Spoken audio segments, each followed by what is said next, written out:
Welcome to Leadership Coaching, the podcast, which builds on conventional wisdom and adds a fresh perspective on this ever-evolving field of coaching. Have we been misunderstanding leadership all along? Traditionally, we ascribe leadership to certain people, but what if leadership lives in relationships instead? If you've been struggling with your identity as a leader, it may be that limitations of an old model just don't fit.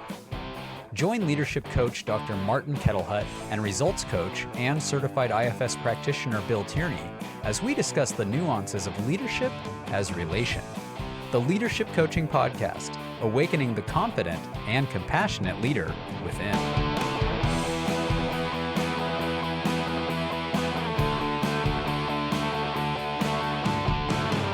Welcome to another episode of the Leadership Podcast with Bill Tierney and Martin Kettlehut.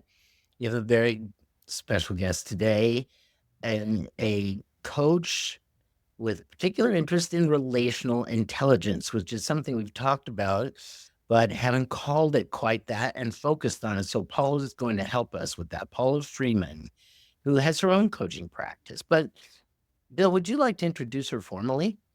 Absolutely. Hi, Paula. Thanks for joining us today. We really have been looking forward to having you on the show.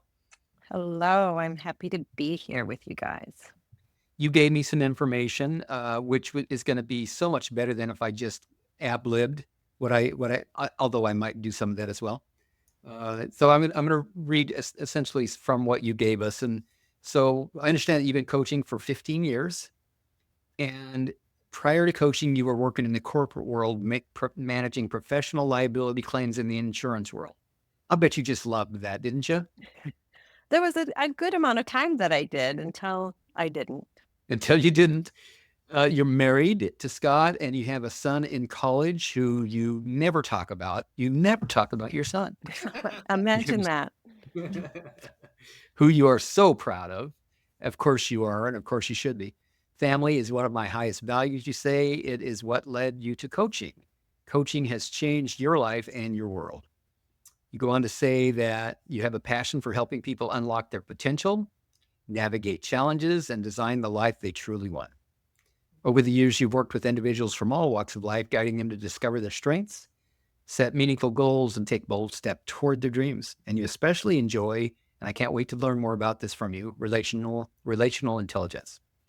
When you're not coaching, you love to go sailing, and you took Marty and me and Jeff out on the boat with the dog Chloe, and you like to sail on the Salish Sea. Recently, you've gotten into pickleball, and you find that it unleashes your competitive side. Don't let me play pickleball with you because there might be conflict. I'm completely competitive too. Bring it, Bill. I'm not very good, so I don't know how that would be for me to have you beat me. Your philosophy: life's too short to settle, and there's always room to grow. You're excited to share your journey, insights, and looking forward to where this conversation takes us today. Here we are.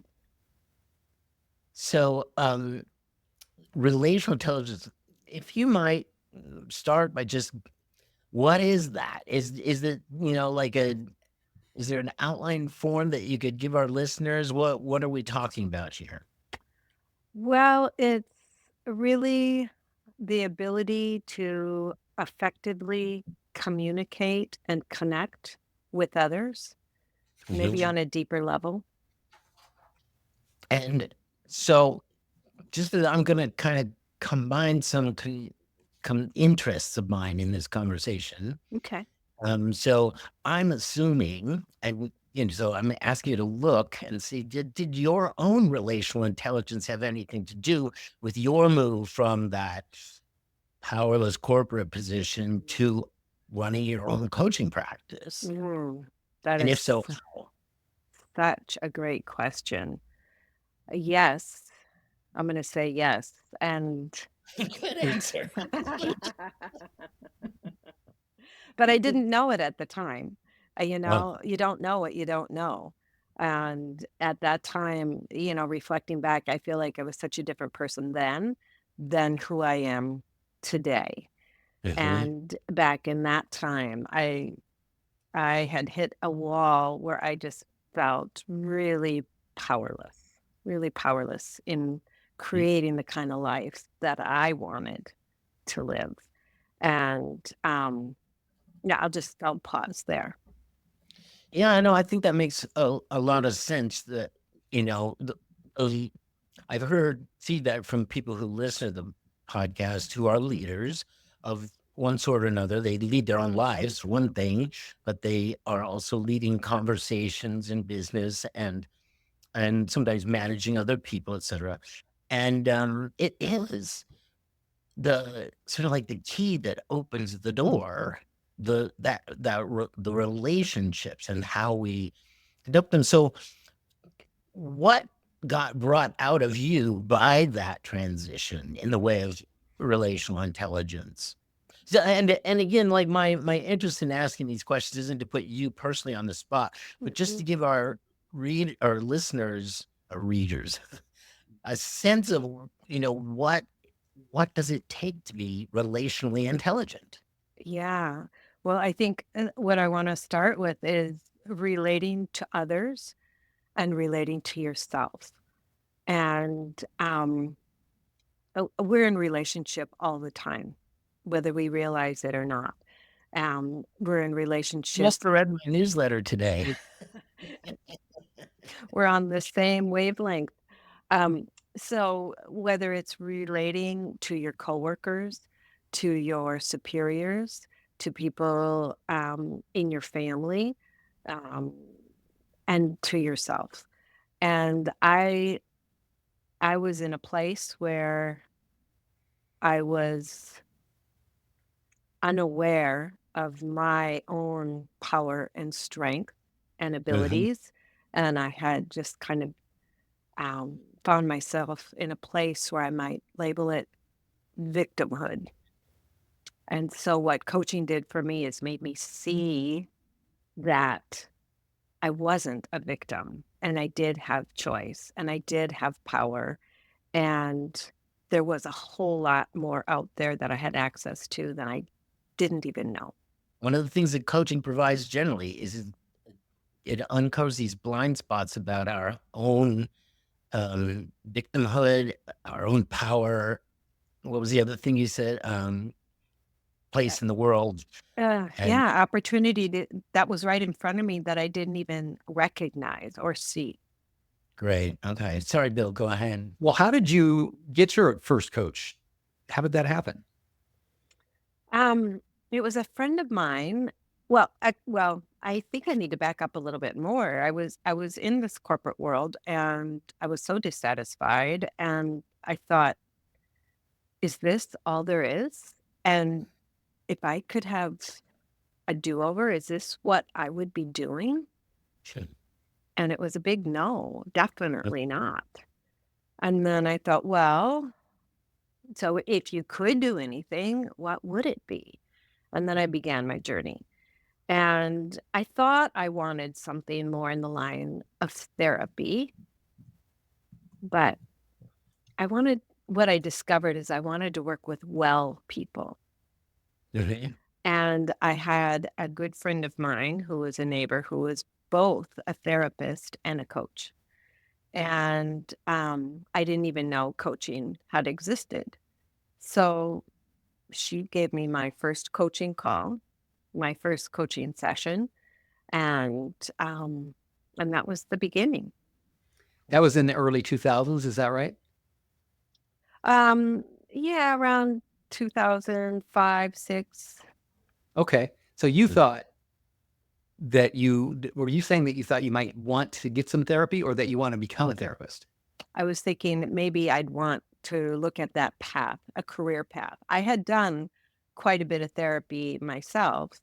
And then I was able to contrast it with coaching after I'd done coaching. And I saw, for me, a big difference with coaching, being able to get this momentum of moving forward and really creating versus in therapy, kind of just sitting in what I discovered.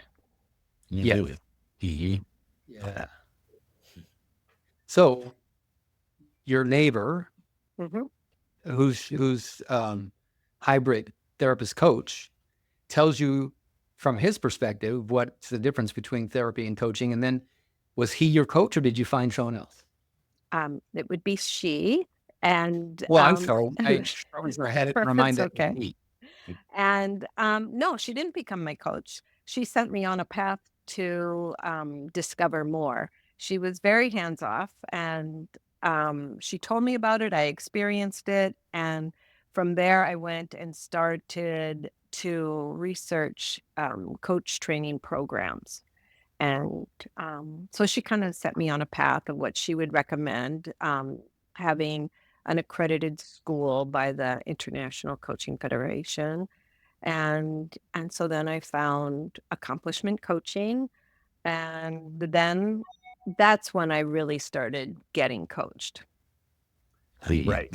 I should just say we didn't tie this in yet in this episode, so I want to just say that the reason we invited Paula and the reason we know Paula to invite her to the episode, to the podcast, is because Paula, you and I and Marty have been together in the Friday morning coaches mastermind group, which is currently made up of 5 coaches. And we've tried to do the history on this, but it's somewhere in the ballpark of 7 or 8 years now, I believe, where we meet every Friday and we mastermind. We get our minds together and we share our wins and our challenges, and we've gotten to know each other very well. We've had a couple of face-to-face reunions in New Mexico a couple of years ago, and in Seattle this past summer, and so anyhow, just thought I'd throw that in. So you go to coaching, you begin to really get that, oh, this is different than therapy. And from this, I think I want to become a coach. So now you go into coach training. How was that for you, the coach training? It was wonderful.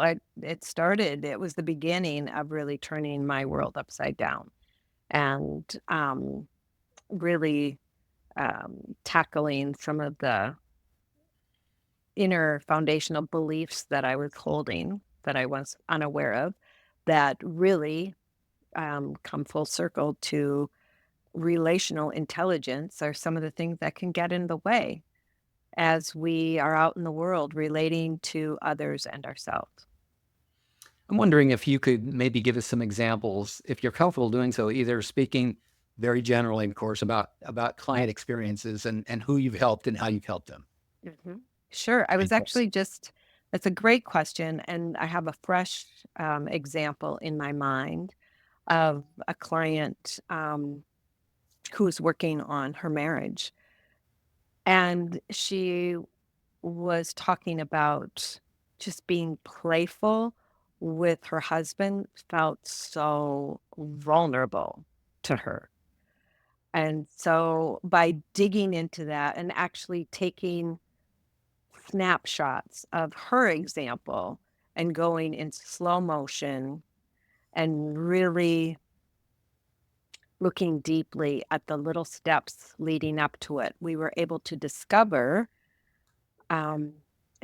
we were able to dismantle this vulnerability, that what she was afraid of was rejection, and really what was happening wasn't rejection, but just misinformation. And so there was a big disconnect with, I gave it to I related it with the metaphor of like baseball.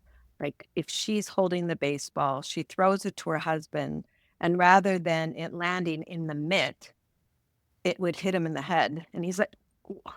And his response was one of, what just happened? And her response became, ouch.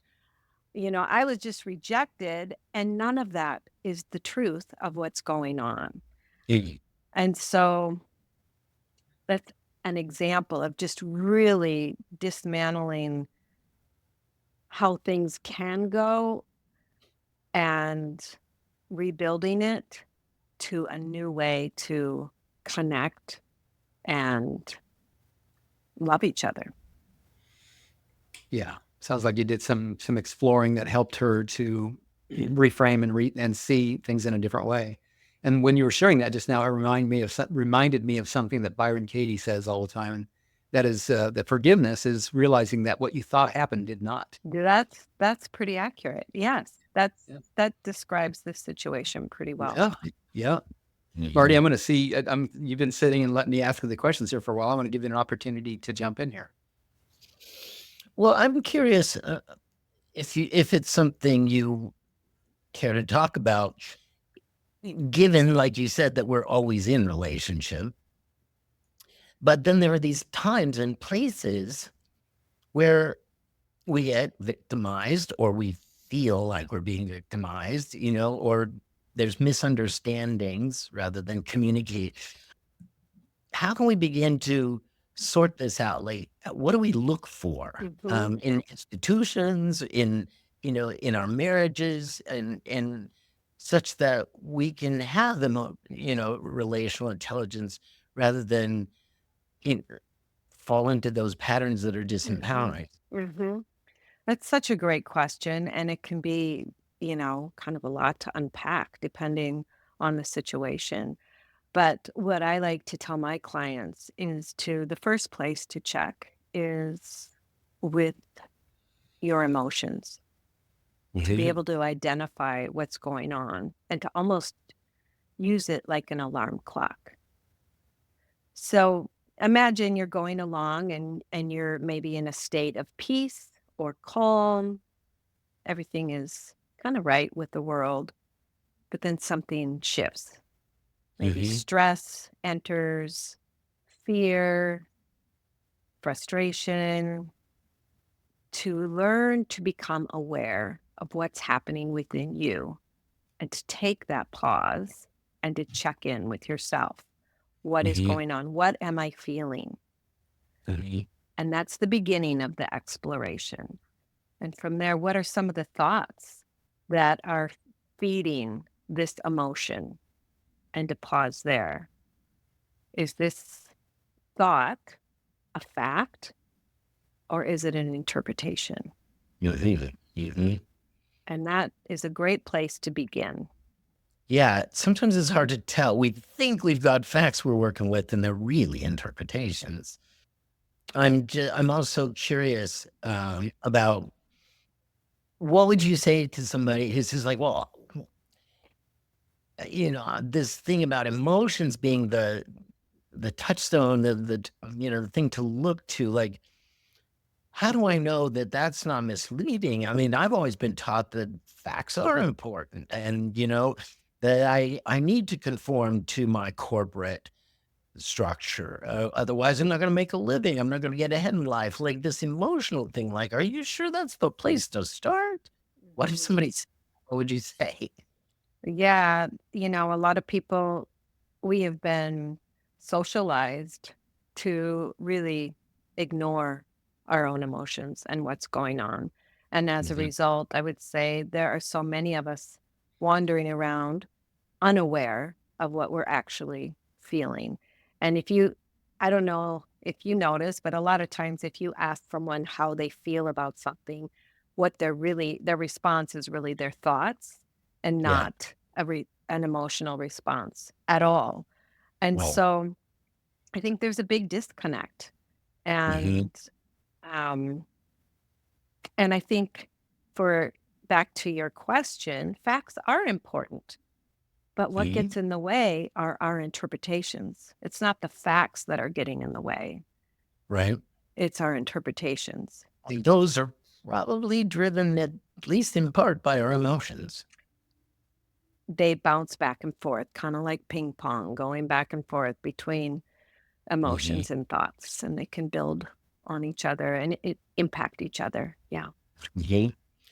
I mean, I think for some people, sometimes it could be kind of a scary proposition. Like, if I follow my emotions, I might have to turn my life upside down. Like, I put up with a lot, and I've worked really hard and all that sort of commitment to, that corporate structure, or maybe it's just, a overly masculine husband, whatever it might be, that has us think, oh gosh, I can't go there. Well, It sounds mean a major overhaul if I were to follow his and emotions. possibly, but I want to pause at something that you said. Um, I noticed you said follow my Hmm. emotions. maybe not following your emotions, checking in, just explore, get curious, what's going on. I think where we can get in trouble is when we follow the story we might be making up, and it may not be based in truth or fact. Right, right. For example, myself, when I was in the corporate world, I had this belief, this story that I was powerless and that I had no choices. Here I was a new mom. I had a young child at home who I wanted to be more involved in his life. And I had the story that work was dictating my time and how many Yes. hours I had to commit to work, and that I had no choices, and that they were the first priority in my life. And none of that turned out to be true. I certainly am enjoying this. I wrote a little note here that I'm going to refer to now. This kind of has us taking a little bit of a turn. So relational intelligence. And then there's positive intelligence, and they go with like PQ. There's emotional intelligence, that's EQ. There's intelligence quotient, that's IQ. That was the first Q. So I'm wondering if you're going to have RQ. RQ. Help me out. Oh, relational intelligence. I'm thinking sports cars, which maybe that is a good metaphor. You know, rev up your engine and have this high relational intelligence. Can you imagine being able to connect with others in a deep and meaningful way, to increase your ability to communicate in a more effective way, to increase your awareness to yourself emotions, others' emotions? Um, all of those are pieces of relational intelligence. Empathy, your ability to put yourself in the shoes of others, conflict resolution, be able to own your own responsibility within conflict. All of these are pieces to the puzzle that create this relational intelligence. Yes. I was just going to comment that up until my current marriage, Kathy and I got married in 13. We met in 11, and it's such a great relationship.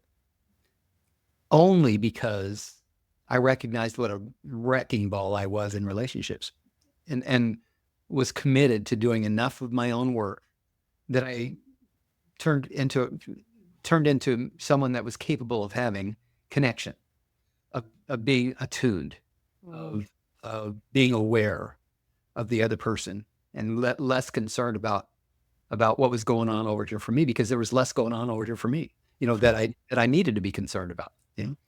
And so when I think about relational intelligence, and this isn't coming from a critical part at all, it's just kind of for me acknowledging this is the way it used to be. I was a real dummy. When it came to relationships, I was a real dummy because I believe I didn't really have healthy relationship modeled for me. I wouldn't have known what it looked like. And even if I'd seen it from a distance, I wouldn't have known if that's what I was seeing. In fact, I might have even said, I think they're pretending. That can't be real. And if I ever saw anything that looked like something I'd aspire to, like a true connection, the best I could have done would be to perform it rather than to authentically execute it. I'm guessing that that's kind of what you're helping your clients do, is to move from no modeling or very little modeling of what is relational intelligence to knowing what it is, and then to move from that, not to perform it, but to actually authentically be it. That's right. Would you say? That's right. Yeah. I think that's well said. And I think it starts with yourself and being aware of yourself. But then I also heard you say something else in your current relationship. I also heard you talk about, like, your focus is to your partner and less on you. And it sounds like that has been a powerful piece for you too. It is. I mean, there's a slippery slope there, I recognize, that in the realm of codependency. And I don't know if that's a part of the language that you use in your coaching or not. It's old, archaic language now. But in that realm, um, it can be an indication of an unhealthy relationship. If I put off what I want and what I need and my preferences, and I just go, I'm a yes man, I'm a nice guy, then that really is an unfulfilling presence or being to bring into a relationship That's for right. the other person. So when I say slippery slope, yes, I'm thinking less of myself in this relationship, but not at the cost of myself. That's right. Mhm. That's Mhm. right. Yeah. So tell us about how your life changed since that transition and this getting coached, then becoming a coach. I'm taking it that has changed your relations in your family and elsewhere hmm too. Yeah. Um, yeah, starting with my marriage, at even the decision to leave my corporate job and to venture off by myself, I Yeah. somehow was coming from a place of asking for permission rather Uh, than standing in my own power and talking about what I believed in and what I would like to create and would like to do, and just owning my own power rather than giving it all away by saying, "Can I do this?" yeah, yeah, So right. that was one of the first giant steps. Yeah. And And and it's the really clear. I love that you start with that because I think people can get like, wow, that is very different. Like, may I please versus, hey, here's what I stand for. This is what's important to me. And, and I'd like your buy-in, I suppose, right? yeah, partnership Mhm. versus this Yeah. unequal Mhm. place that I was used to performing in a less than, in, you know, in a off-kilter partnership, and learning what partnership really looked like and what it Mhm. meant, Mhm. and practicing it, stepping up to work and asking for what I wanted at my job and being willing to walk away if they wouldn't give it to me, which I did, which was scary. Risky, right? Yeah. It did. It did. Mhm. So yeah, it forced me into the deep end. It must have been bad enough for you. Yeah. It just was hard to tolerate and endure anymore, right? Yeah. It sure was. Yeah. Yeah. It actually had become quite toxic. Mhm. Yeah. So the fear of taking that risk and stepping into the abyss is the way I envision it. Mhm. Like, this is what I know. I don't like it, but it's security. It's predictable. That's right. And I keep saying yes to it just because it's so scary to step away from it. That's right. But then one day you did. That's right. That's right. And it was one of the best decisions I've ever made. And Yeah. from that place, I was able to honor more of my values and who I am. I was able to really commit to being the kind of mom I wanted to be, and all of what I've learned in coaching to be able to apply it as I was raising my son.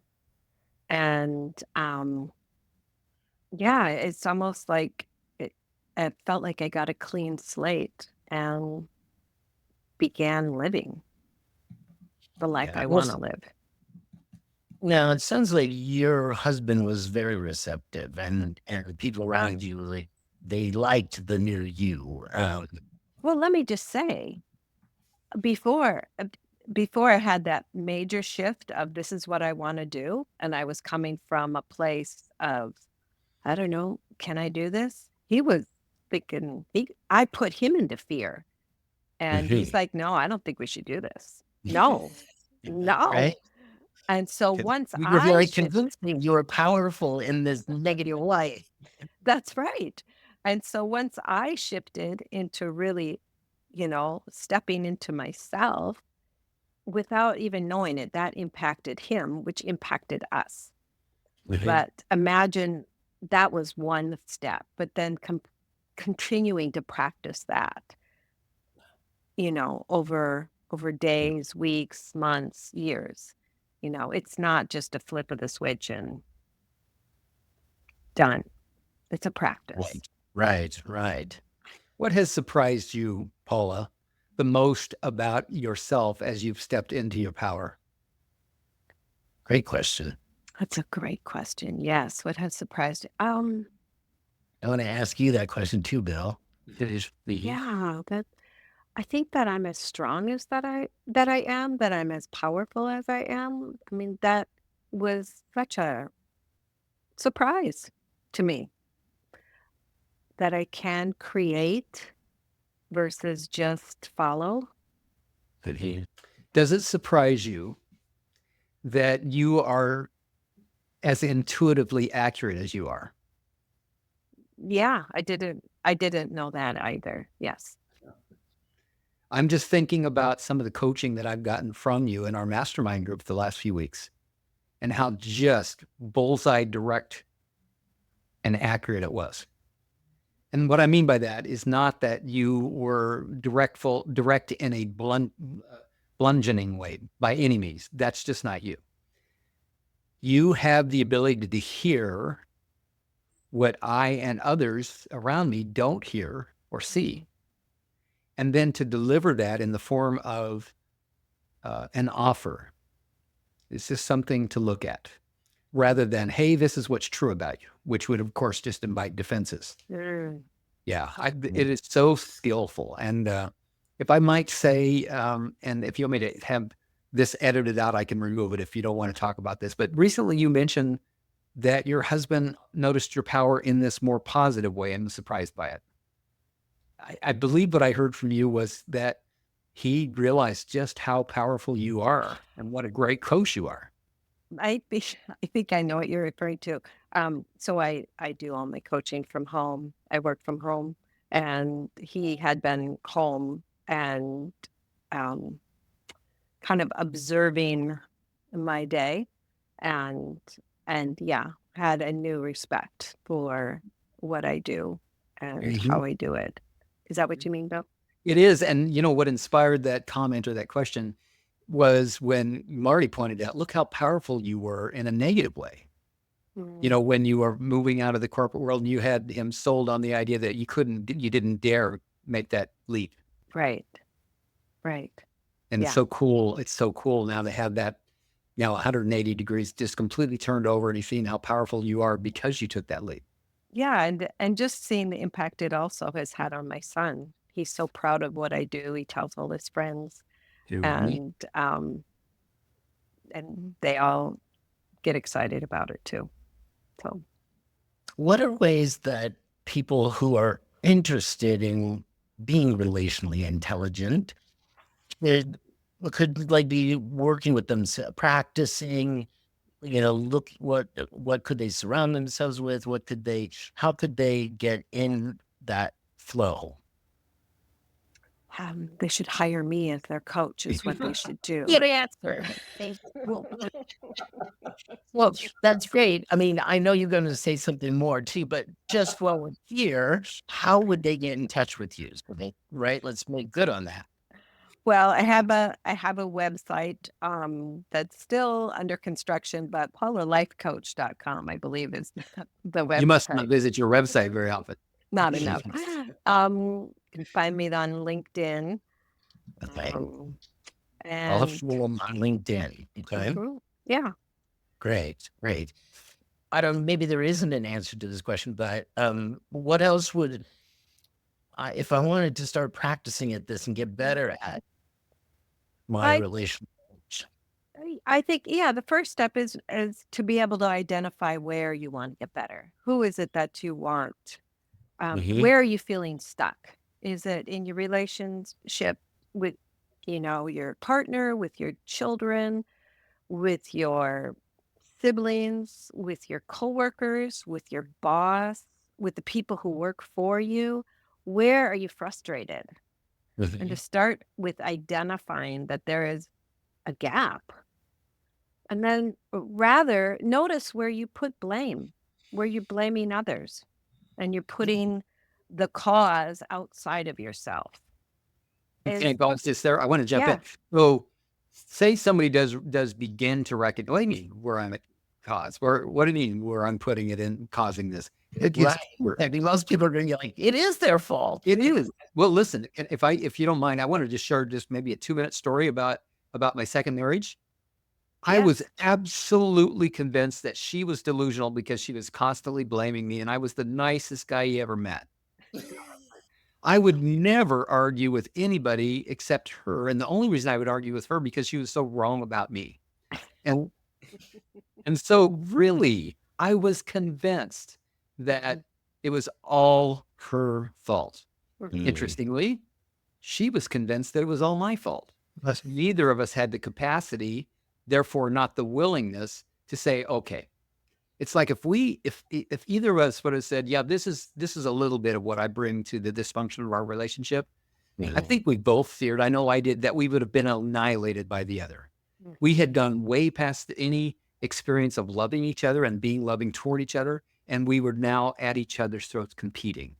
That marriage was doomed to fail, and it did. However, had one of us been able, let's just say it was a different fairy tale world where we both somehow found the ability and made the commitment to see where is it that I'm contributing to the dysfunction of the relationship? Where is it that I'm wrong? Now, what do you do? So Now, that sounds like we could generalize that and say, here's a good thing to practice toward being relationally intelligent. Always ask yourself, how am I contributing to either the joy or the dysfunction in what's going on here? and my What's my question, my question is, okay, so I find something. I find that, for example, I'm withholding. In my second marriage, I did this all the time. I am withholding.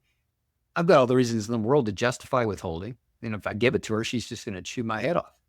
But I am withholding. See, I couldn't even acknowledge that that was a thing that I was contributing to the dysfunction of the relationship because I was justified in doing it.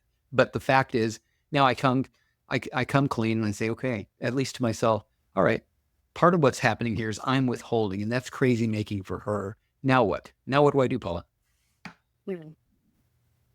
I think look at why, first of all, what are you withholding? And then look at what's dangerous. I mean, there's so much to crack open there. Oh, I see. So, okay, if we role play a few minutes and then we need to wrap up, I think.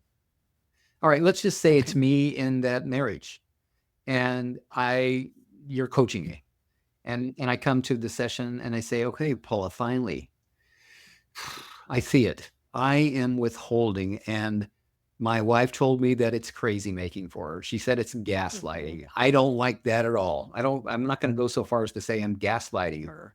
I don't even think I know what that means, but I can see that I'm withholding. I'm not giving her all the information. So is that what you mean? So, Bill, when you are in that place where you're holding back, what is it that you're so afraid of? Have you met my wife? Well, to me, she looks like a big, ferocious monster when we're in conflict and she asks me a question or we're in a conversation and there's more I can say, but I don't say it because I'm afraid that she's going to turn into that big, ferocious monster. And she doesn't get physical with me, but she says some of the meanest things that I've ever felt in my life. I'm afraid that I'm going to give her something to work with. So, if you were to turn that upside down, the mean, ferocious monster that she is, what is she afraid of? What is she afraid of? That seems like such an odd question to me. Let's see. What is she afraid of? She doesn't seem afraid. She seems like aggressive and angry. But what is she afraid of? I don't know, losing control. Sure. It might be a starting point, an enter in place with her, because obviously that meanness, that aggressiveness, the monster that you're seeing isn't the true her. It's not her best self. It's not her true self. And so what you're seeing is some form of defense mechanism, coping mechanism, maybe even a survival mechanism. So what's she trying to survive? What's so scary? Well, it's interesting you say that because that makes sense to me. And I can also see where I'm in my survival mechanism out of fear that it's going to happen, even when it's not happening. And interestingly, it actually invites that. My holding back invites that ferocious monster that she becomes, at least to me. Yeah. Yeah. So you're saying that's the place to begin, to ask her what she's afraid of, or to ask myself what I'm afraid of? Well, it might not be safe, Bill. We're kind of making this up. This was a prior relationship from years ago. I'm not there to know, Yeah. and it's not even Yeah. current right now. And I'm not suggesting that there's a formulaic way to go about it. I think every situation is individual, and every, people are individual, relationships are individual, really hard to say. And at that time in your life, it might have been too dangerous to ask that kind of question at that time in your life. And with what the tools that you had available to you and the tools that she had available to her. So you can see it's not a single formula. No, that's right. And I'm so happy to hear you say that, because it can't be. It isn't one size fits all. By the way, retrospectively, I can say she was afraid of feeling all the pain that was stuck in her from a really Yeah. traumatic and dysfunctional childhood. That's why we matched so well, Yeah. because neither one of us had done enough of healing to be in a relationship of true connection yet. Yeah. Thanks Would you say in that case, Paula, that you could at least be comforting because we know what's driving it is fear, or would you not go that far? Yes, you might be able to, that's the empathy piece. You might be able to step in with compassion, and rather than being so, the response being withholding or getting your own rage, is maybe starting with some understanding Yeah. of her and being able to, again, tap into a different emotion, rather noticing your own fear. I would imagine if you're withholding, there's some fear present for you. Yeah. That's gonna give you some information about what's going on, and seeing if you can access some of that empathy and compassion and enter back into the arena more your true self, your best version of self. I would imagine when the two of you first met, there was a whole lot more of that present. Yeah. Yeah. Sure. Yeah. Yep. Yeah. Well, thanks for playing that with me. That was a little risky, a little dangerous, but well, Thank you so much for being with us today. It was a beautiful, enlightening discussion, and maybe you'll come back sometime. Sure, sure. It's always fun to hang out with you guys. I love it. yeah, I'd Thanks. like to learn more as you continue to work with your clients, Paula, and have more success, some more stories that you feel comfortable sharing about working with your clients. This is the Leadership Coaching Podcast, and those that are used to hearing us often throughout the podcast episodes referring to leadership, we didn't do a lot of that today. So let's just name that the leadership that this represents, that we're talking about right now, is leading in the relationship. Not one leader instead of the other, but sharing the leadership of the relationship. It's also leading ourselves, I would say, leading to the yeses that we can find within ourselves, which means sometimes we have to say no. It takes a lot of courage, and it takes self-leadership to be able to do that. Self-leadership from the perspective of the internal family systems model, as well as just the common use of the term self-leadership.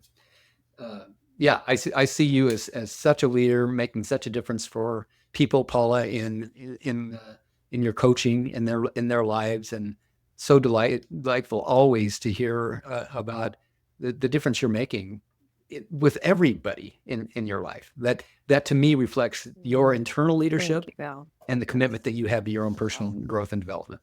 I appreciate that, Ryan. I guess we'll see you both Friday.